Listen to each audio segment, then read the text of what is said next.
Hello guys, તો આજે આપણે બનાવવાના છીએ ચેવડો. તો ચેવડો બનાવવા માટે મેં એક મોટું છે એ લોયું લઈ લીધું છે, જેથી કરીને આપણે એમાં બધું સારી રીતે છે એ મિક્સ કરી શકીએ.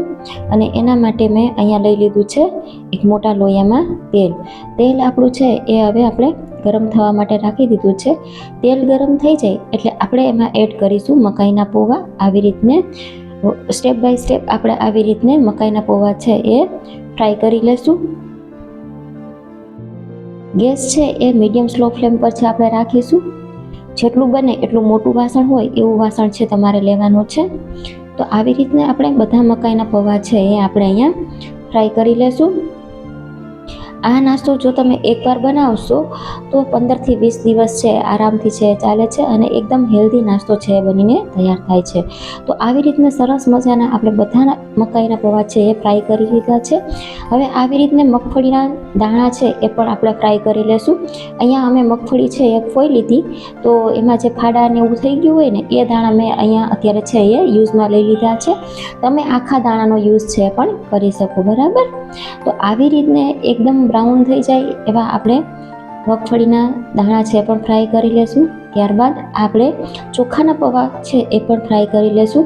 ચોખાના પૌવા જ્યારે તમે ફ્રાય કરો ત્યારે ધ્યાન રાખશું કે ગેસ છે એ સ્લો રાખીશું, જેથી કરીને ચોખાના પૌવા છે એ દાજી ના જાય. એ રીતે આવી રીતને આપણે ચોખાના પૌવા પણ છે એ ફ્રાય કરી લેશું.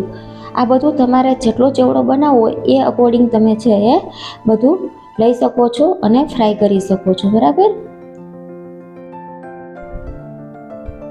તો આવી રીતે આપણે બધા જ મકાઈના પૌવા છે એ પણ ફ્રાય છે કરી લીધા છે.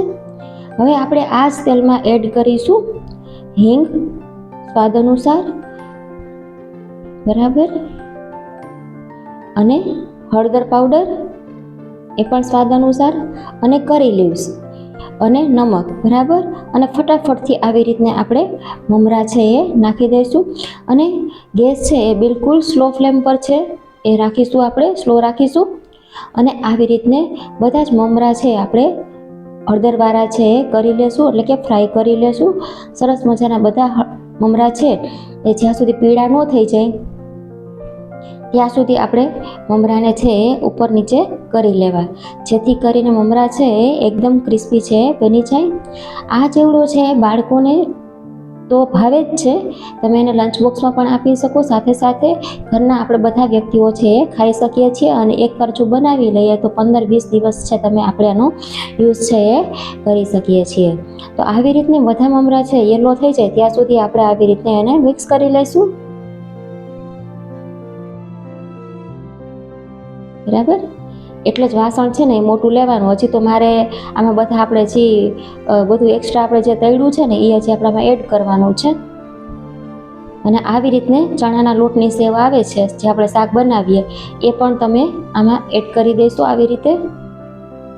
અને બધું સારી રીતે મિક્સ છે એ કરી લઈશું, એટલે એકદમ કુરકુરો છે ને ચેવડો છે એ બને. હવે આપણે આમાં મકાઈના પૌવા જે તળીને રાખ્યા હતા એ પણ એડ કરી દઈશું, બરાબર. ત્યારબાદ ચોખાના પૌવા જે ફ્રાય કરીને રાખ્યા હતા એ પણ એડ કરી દઈશું. અને તળેલા મગફળીના દાણા છે એ પણ આપણામાં એડ કરી દઈશું. બધું એડ કરી દીધા બાદ હવે આમાં હું બ્લેક સોલ્ટ છે એ એડ કરું છું, જે સંચળ આવે ને એ. અને સ્વાદ અનુસાર આમાં મરચા પાવડર છે એ એડ કરું છું. અને ત્યારબાદ હું મેગી મસાલા છે એ સ્વાદ અનુસાર છે એ એડ કરું છું. જો તમારે થોડીક મીઠાશ જોતી હોય તો તમે ખાંડનો ભૂકો છે દરદરો કરી અને ખાંડનો ભૂકો પણ છે 1 સ્પૂન 2 સ્પૂન જેટલો છે આમાં એડ કરી શકો છો. અને ત્યારબાદ બધું આપણે સારી રીતે મિક્સ કરી લઈશું. વાસણ છે ખાસ મોટું લેવું, અથવા તો તમારા વાસણમાં આવે ને એટલી જ વસ્તુનો છે એ ઉપયોગ છે એ કરવો ચેવડો બનાવવા માટે.